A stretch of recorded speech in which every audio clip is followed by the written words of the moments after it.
پیارے بچوں، ایک غریب لکڑہارا جنگل کے قریب رہتا تھا۔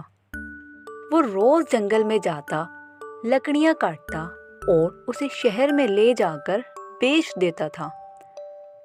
وہ اس سوچ کے ساتھ زمین بھی کھودتا تھا کہ کبھی شاید اس میں سے خزانہ مل جائے اور اس کی زندگی سنور جائے۔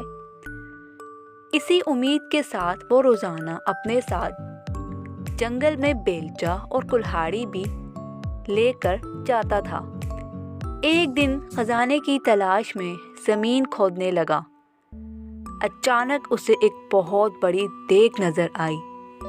وہ اس دیگ کو دیکھ کر بہت خوش ہوا اور دل ہی دل میں سوچنے لگا، لگتا ہے کہ اس دیگ کے اندر کوئی خزانہ چھپا ہوا ہے، جبھی تو اسے کسی نے جنگل میں درخت کے پاس زمین میں کھود کر دبایا ہوا ہے۔ وہ خوشی خوشی دیگ کی طرف بڑھا تاکہ اس کے اندر ہاتھ ڈال کر خزانے کو دیکھ سکے۔ اس نے جب دیگ میں ہاتھ ڈالا تو اسے پتا چلا کہ دیگ اندر سے بالکل خالی تھی۔ اس نے غصے میں دیگ اٹھا کر ایک درخت کے پیچھے رکھ دی۔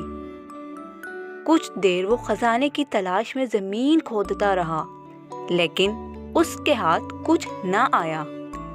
اس نے غصے میں کلہاڑی اٹھا کر درخت کے پاس پھینک دی اور تھک ہار کر درخت کے قریب بیٹھ گیا۔ اچانک اس کی نظر دیگ پر پڑی۔ اس نے دیکھا کہ وہ کلہاڑی اس دیگ میں جا گری تھی۔ اب دیگ میں 100 کلہاڑیاں موجود تھیں۔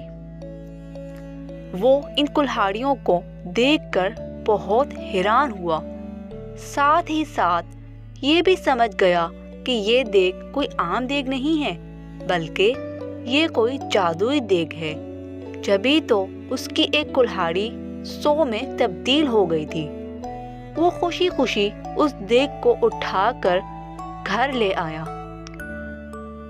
لکڑہارے نے اس دیگ کو ایک کمرے میں چھپا دیا۔ رات کے وقت اس نے جادوئی دیگ کو دوبارہ آزمانے کے لیے اس میں آم ڈالا۔ تھوڑی دیر بعد اس نے دیکھا کہ دیگ میں 100 آم موجود تھے۔ اب تو اسے پکا یقین ہو گیا کہ یہ واقعی کوئی جادوئی دیگ ہے۔ وہ اس دیگ میں سونے کے سکے وغیرہ نکال کر انہیں بیچتا رہا اور امیر ہو گیا۔ امیر ہونے کے بعد وہ دوسرے غریبوں کی مدد کرتا تھا۔ اس کے پاس اگر کوئی غریب شخص آتا تو وہ کبھی اسے خالی ہاتھ نہیں لوٹاتا تھا۔ یہی وجہ تھی کہ وہ پورے ملک میں اپنی سخاوت کی وجہ سے مشہور ہو گیا۔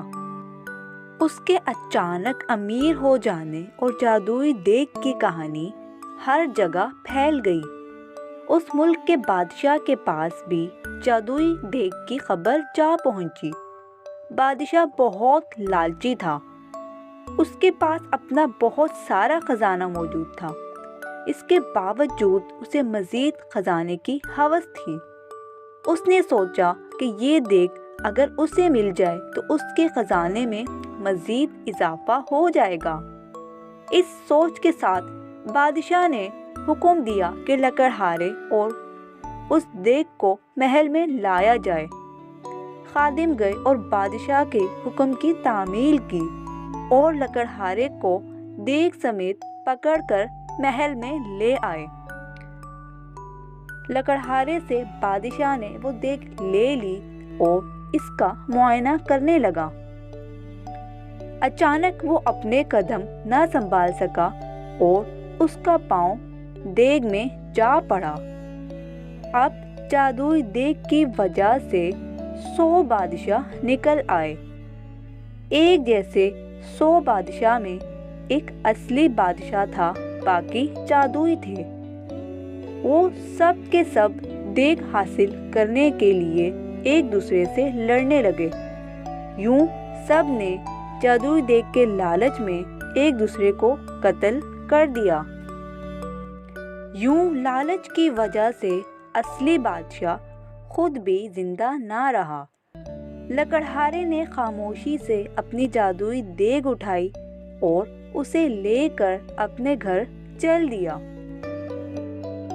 پیارے بچوں، لالچ کرنا بہت بری بات ہوتی ہے۔ اگر کسی کے پاس آپ سے زیادہ اچھی چیز موجود ہے تو آپ اس سے حسد نہ کریں، بلکہ جو کچھ آپ کے پاس موجود ہے اس پر اللہ کا شکر ادا کریں۔